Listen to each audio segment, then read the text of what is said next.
नई पहचान बन गए हैं। आज एक बार फिर 70,000 से ज्यादा युवाओं को नियुक्ति पत्र मिले हैं।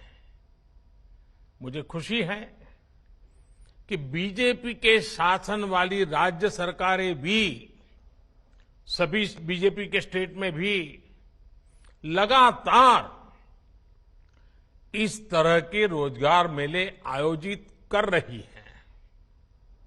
जो लोग इस समय सरकारी नौकरी में आ रहे हैं,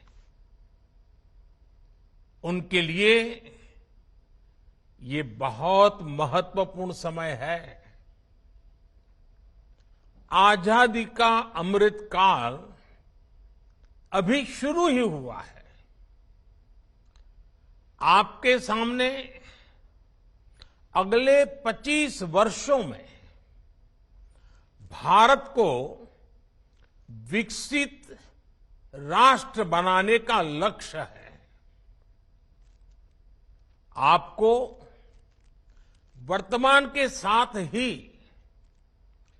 देश के उज्जवल भविष्य के लिए भी जी जान से जुट जाना है। मैं आज नियुक्ति पत्र पाने वाले सभी युवाओं को और उनके परिवारजनों को बहुत बहुत बधाई और बहुत शुभकामनाएं देता हूं।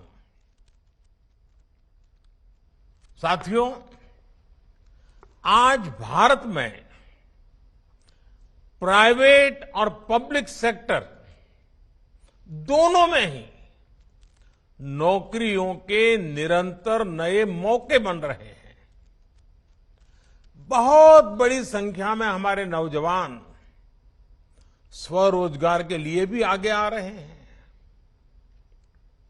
बिना गारंटी बैंक से मदद दिलाने वाली मुद्रा योजना ने करोड़ों युवाओं की मदद की है। Startup India, stand up India जैसे अभियानों से युवाओं का सामर्थ्य और ज्यादा बढ़ा है। सरकार से मदद पाने वाले नौजवान अब खुद अनेक युवाओं को नौकरी दे रहे हैं। बीते वर्षों में जिस तरह बड़े पैमाने पर युवाओं को सरकारी नौकरी दी गई है, यह अभियान भी अपने आप में अभूतपूर्व है। देश में सरकारी नौकरी देने वाले प्रमुख संस्थानों जैसे एसएससी, यूपीएससी और आरआरबी पहले के मुकाबले इन व्यवस्थाओं के माध्यम से ज्यादा युवाओं को नौकरी दी है। और अभी जो वीडियो दिखाया गया उसमें उसका जिक्र भी है। इन संस्थाओं का जोर परीक्षा प्रक्रिया को पारदर्शी, व्यवस्थित और सरल बनाने पर भी रहा है। पहले जिन भर्ती परीक्षाओं को पूरा होने में, उसका जो चक्र होता था, वो चक्र पूरा होने में साल, 1.5 साल का समय यूं ही लग जाता था। और अगर वो कोई कोर्ट कचहरी में चला गया तो 2-2, 5-5 साल बिगड़ जाते थे। ये सारी चीजों से बाहर निकल करके अब कुछ ही महीनों में सारा चक्र, सारी प्रक्रियाएं पारदर्शी पद्धति से पूर्ण कर दी जाती है। साथियों, आज पूरी दुनिया हमारी विकास यात्रा में साथ चलने के लिए तत्पर है। भारत को लेकर ऐसा विश्वास और हमारी अर्थव्यवस्था पर इतना भरोसा पहले कभी नहीं रहा। आप जानते हैं, एक तरफ वैश्विक मंदी, कोरोना जैसी भयंकर वैश्विक महामारी, दूसरी तरफ युद्ध की वजह से वैश्विक सप्लाई चेन टूटना, कितनी कितनी कठिनाइयां दुनिया में दिखाई दे रही है। इन सब के बावजूद, और युवानों, मेरे युवा साथियों, इस बात को आप गौर कीजिए, इन सारी दिक्कतों के बावजूद भी भारत अपनी अर्थव्यवस्था को नई ऊंचाई पर ले जा रहा है। आज विश्व की बड़ी बड़ी कंपनियां मैन्युफैक्चरिंग के लिए भारत आ रही है। आज भारत का विदेशी मुद्रा भंडार रिकॉर्ड स्तर पर है। जब इतनी बड़ी मात्रा में विदेशी निवेश आता है तो उससे प्रोडक्शन बढ़ता है, उद्योग का विस्तार होता है, नए नए उद्योग लगते हैं, उत्पादन बढ़ता है, एक्सपोर्ट बढ़ता है, और स्वाभाविक है, बिना नए नौजवानों के काम हो ही नहीं सकता, और इसलिए एम्प्लॉयमेंट बहुत तेजी से बढ़ता है, रोजगार बहुत तेजी से बढ़ता है। हमारी सरकार के निर्णयों ने प्राइवेट सेक्टर में कैसे लाखों नए अवसर पैदा किए हैं। अभी हमारे डॉक्टर जितेंद्र सिंह जी विस्तार से वो एक एक वाक्य में ब्यौरा दे रहे थे, लेकिन मैं जरा एक उदाहरण आपके सामने रखना चाहता हूं। जैसे ऑटोमोबाइल सेक्टर, देश की जीडीपी में इस सेक्टर का योगदान 6.5% से ज्यादा है। पिछले कुछ वर्षों में भारत की ऑटोमोटिव इंडस्ट्री ने बड़ी छलांग लगाई है। आज भारत से पैसेंजर व्हीकल दुनिया के कई देशों में एक्सपोर्ट उनका बढ़ रहा है। कॉमर्शियल व्हीकल का एक्सपोर्ट, इतना ही नहीं, हमारे 3 व्हीलर, 2 व्हीलर्स, उसके एक्सपोर्ट में भी बहुत वृद्धि हो रही है। 10 साल पहले ये इंडस्ट्री 5 लाख करोड़ रुपए के आसपास थी। आज ये इंडस्ट्री 5 लाख करोड़ से जंप लगा करके 12 लाख करोड़ रुपए से भी ज्यादा की हो गई है। इलेक्ट्रिक मोबिलिटी का भी भारत में लगातार विस्तार हो रहा है। ऑटोमोबाइल सेक्टर को भारत सरकार की पीएलआई स्कीम से भी बहुत मदद मिल रही है। तेजी से आगे बढ़ते हुए ऐसे ही सेक्टर्स लाखों युवाओं के लिए रोजगार के नए मौके बना रहे हैं। साथियों, आज भारत एक दशक पहले की तुलना में ज्यादा स्थिर, ज्यादा सुरक्षित और ज्यादा मजबूत देश है।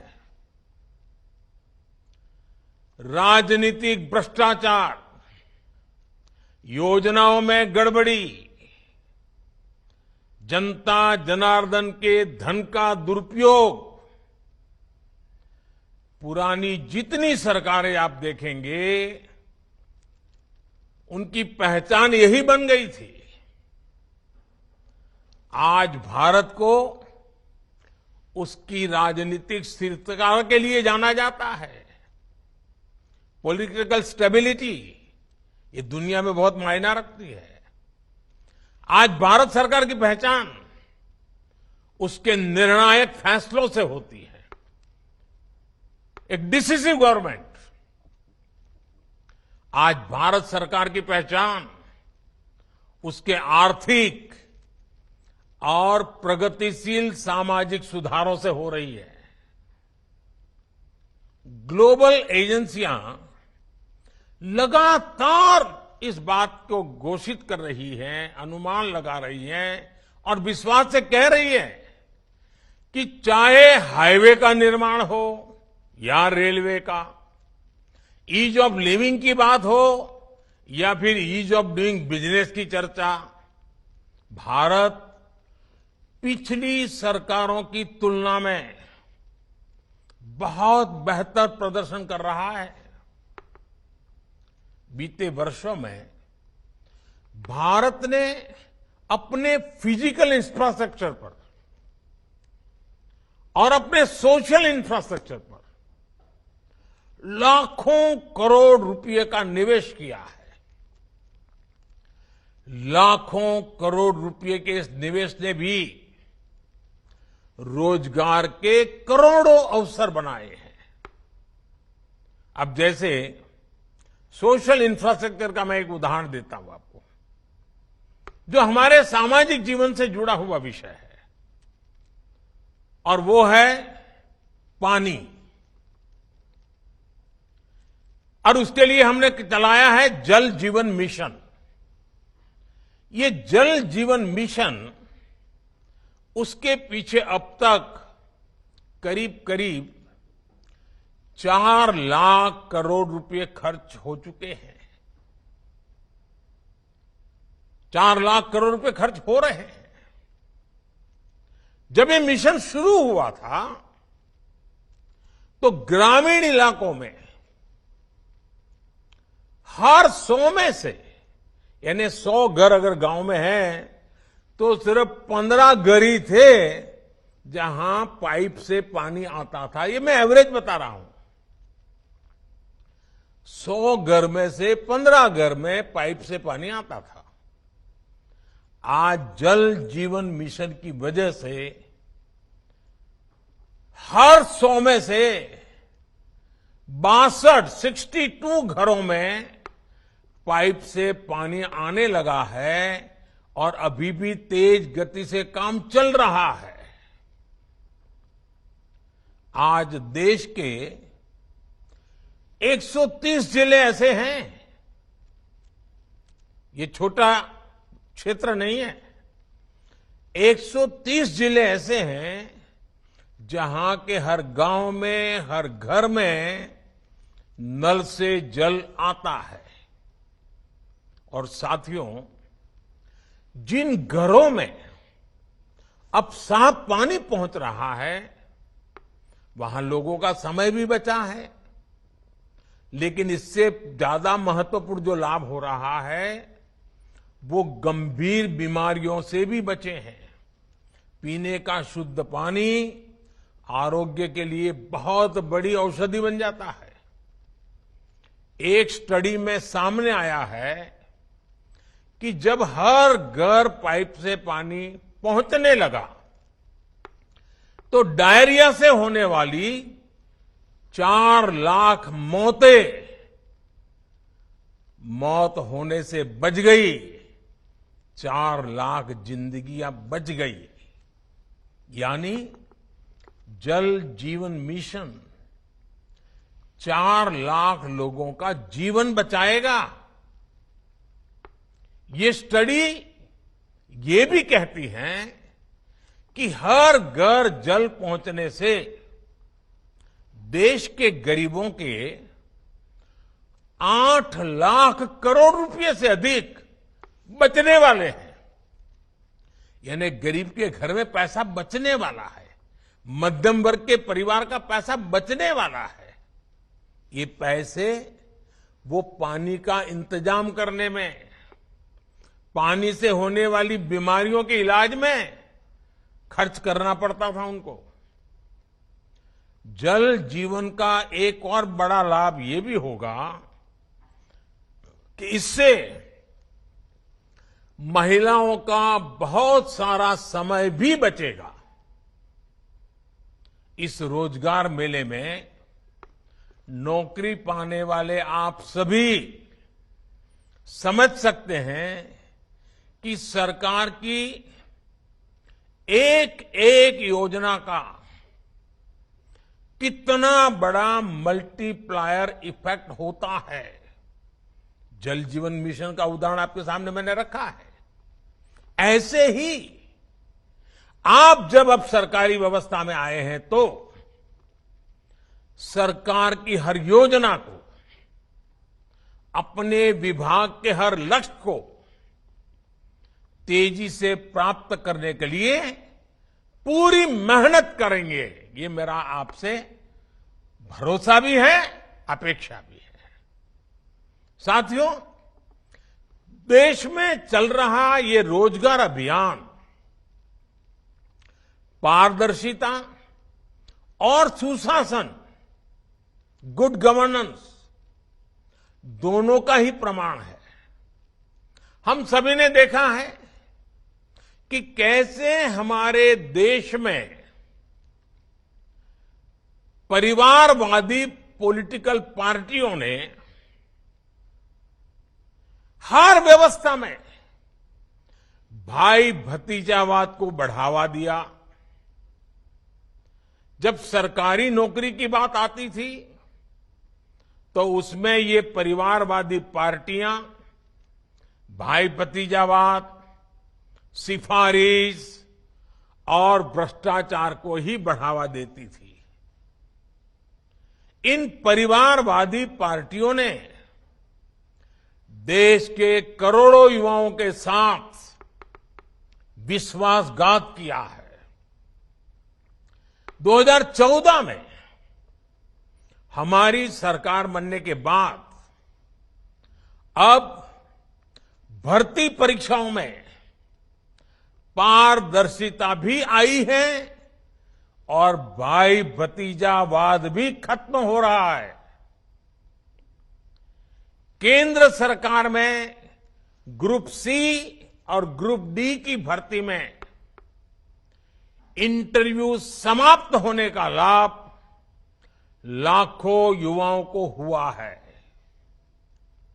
एक तरफ हमारी सरकार के ये ईमानदार प्रयास है तो दूसरी तरफ, और ये बात मैं चाहता हूं मेरे नौजवान पूरा समझने का प्रयास करें, हकीकतों के आधार पर कुछ बातें आ रही है। दूसरी तरफ भाई भतीजावाद है। अभी आपने एक दो दिन पहले मीडिया में आई रिपोर्ट देखी होगी, अखबारों में, टीवी पे काफी कुछ देखने को मिला। एक राज्य की उसमें चर्चा है, और चर्चा क्या है? एक राज्य में कैश फॉर जॉब के घोटाले की जांच में जो बातें बाहर निकल करके आई हैं, वो मेरे देश के नौजवानों के लिए बहुत बड़ा चिंता का विषय लेके आई है। उस राज्य का क्या पद्धति है, क्या बात उभर करके आई है? नौकरी सरकारी चाहिए तो हर पद के लिए, जैसे होटल में आप खाना खाए जाए और रेट कार्ड होता है ना, हर पद के लिए रेट कार्ड है। रेट कार्ड बताया गया है, और रेट कार्ड भी कैसा है? छोटे छोटे गरीबों को लूटा जा रहा है। अगर आप सफाई कर्मी की नौकरी चाहिए तो उसके लिए आपको ये रेट रहेगा, भ्रष्टाचार में इतना देना पड़ेगा। अगर आपको ड्राइवर की नौकरी चाहिए तो ड्राइवर की नौकरी के लिए ये रेट रहेगा। अगर आपको क्लर्क की नौकरी चाहिए, टीचर की नौकरी चाहिए, नर्स की नौकरी चाहिए, तो आपको ये रेट रहेगा। आप सोचिए, हर पद के लिए उस राज्य में रेट कार्ड चला करता है, और कटमनी का कारोबार चलता है। देश का नौजवान कहां जाएगा? ये स्वार्थी राजनीतिक दल जॉब्स के लिए रेड कार्ड बनाते हैं। अब देखिए, कुछ दिन पहले एक और मामला सामने आया था। रेलवे के एक मंत्री ने जॉब दे के बदले में गरीब किसानों की जमीनें लिखवा ली थी। जॉब के बदले में जमीन पड़ा ली। वो भी केस सीबीआई में चल रहा है, कोर्ट में चल रहा है। भाइयों बहनों, आप देखिए, आपके सामने दो चीजें साफ है।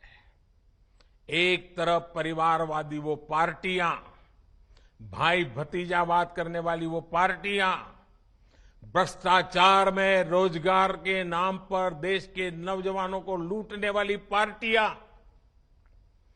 जो रेड कार्ड, हर चीज में रेड कार्ड, हर चीज में कटमनी, उनका रास्ता है रेड कार्ड। जबकि हम युवाओं के उज्जवल भविष्य को सेफ गार्ड करने पर काम कर रहे हैं। रेड कार्ड आपकी काबिलियत को, आपके सामर्थ्य को, आपके सपनों को चूर चूर कर देते हैं। हम आपके सेफ गार्ड में लगे हैं, जो आपके सपनों के लिए जीते हैं, आपके संकल्पों को साकार करने के लिए काम कर रहे हैं। आपकी हर इच्छा आकांक्षा, आपके परिवार की हर इच्छा आकांक्षा, उसको सेफगार्ड करने में हम लगे हैं। अब देश तय करेगा देश के नौजवानों का भविष्य। रेड कार्ड के भरोसे चलेगा कि सेफगार्ड व्यवस्था के अंदर सुरक्षित तरीके से पनपेगा।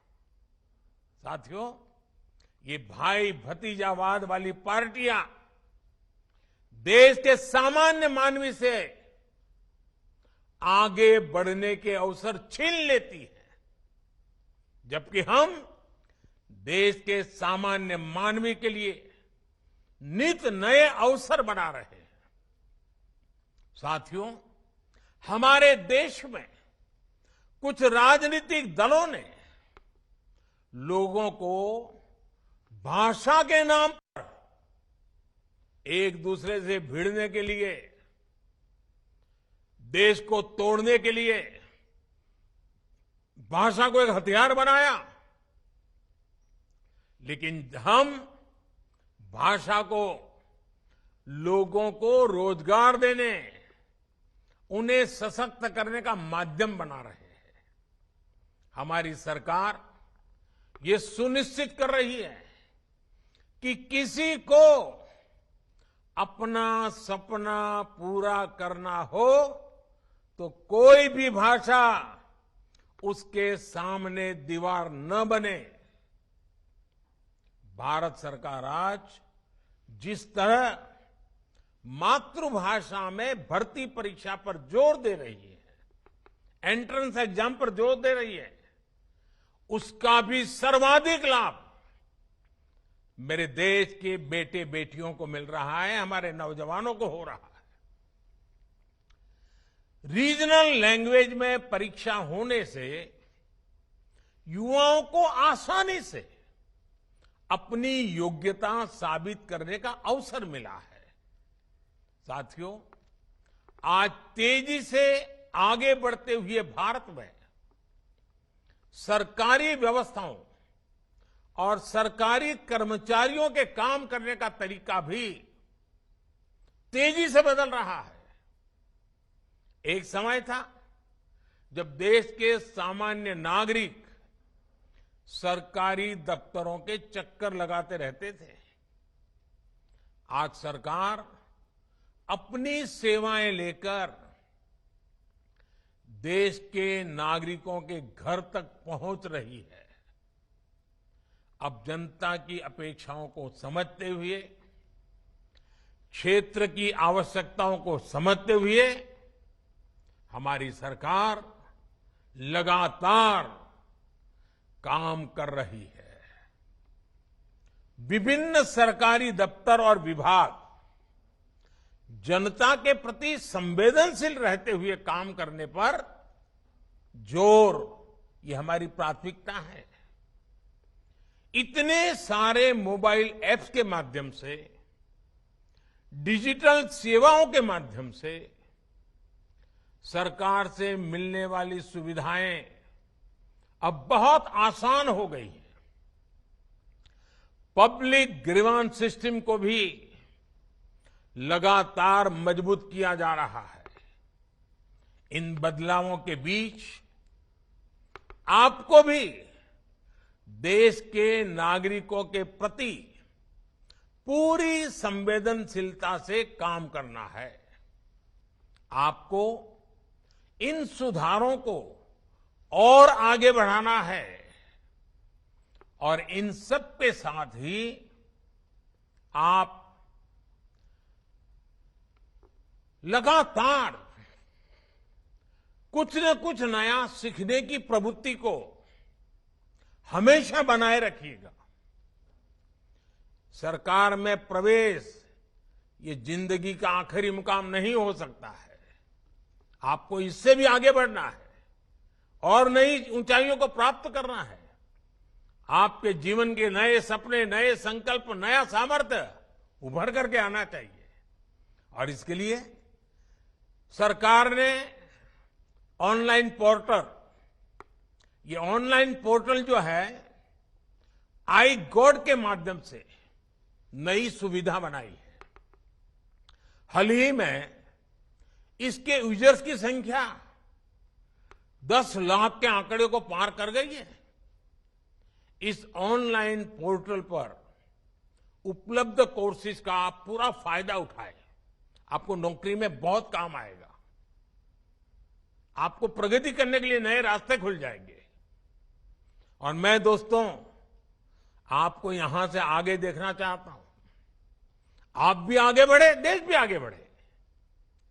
ये 25 साल मेरे लिए आपकी प्रगति का भी है और हम सब के लिए देश की प्रगति का भी है। आइए अमृत काल के अगले 25 वर्षों की यात्रा में हम कंधे से कंधा मिलाकर मिलकर के विकसित भारत के संकल्प को साकार करने की दिशा में तेज गति से चल पड़े, आगे बढ़े। मैं एक बार फिर आपको और आपके परिवार को बहुत बहुत बधाई देता हूं। बहुत बहुत धन्यवाद।